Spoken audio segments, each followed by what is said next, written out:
Menurut Nah, Prof, apa sih atau bagaimana cara kita memilah agar kita tuh nggak ikut dari yang namanya predator atau kita tuh nggak terjebak dengan joki publikasi itu? Dan apa keuntungan dan kerugiannya menurut Prof kalau seorang dosen itu malah terjebak dengan joki? Itu kan jadi hal yang menarik sebenarnya Prof ya untuk diriset di tempat kita. ya. Jadi sebenarnya gini, pertama, walaupun sebenarnya publikasi itu apa namanya, nanti kan ada level-levelnya ya. Tapi yang paling penting kita itu kan semua kita itu diaudit berdasarkan niatnya ya.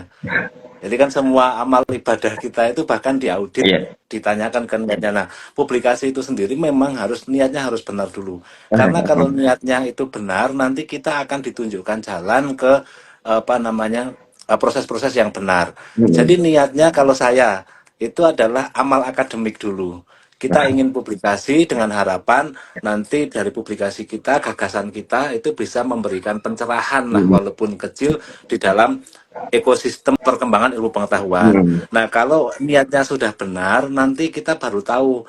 Jadi niatnya benar, lalu dilaksanakan dengan cara-cara yang benar. Apa yang dimaksud dengan cara-cara yang benar itu? Satu, orang yang mau publikasi itu harusnya tahu dulu karakter jurnal. Contoh ya, misalnya, ini kasus ya. Pak Nah, Adan berpikir atau tidak berpikir, misalnya di tanggal 15 Ramadan itu berpikir lebaran atau tidak berpikir lebaran, itu tanggal 1 Syawal semua akan merasakan hal lebaran yang sama.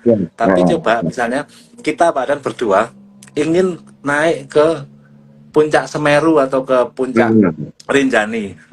Lalu saya berpikir, Pak Adan berpikir. Tapi sambil berpikir, Pak Adan itu menelusuri karakter puncak Rinjani itu seperti apa, lalu bagaimana medannya, mencari informasi itu, maka Pak Adan akan sampai ke sana dengan selamat dan dengan benar.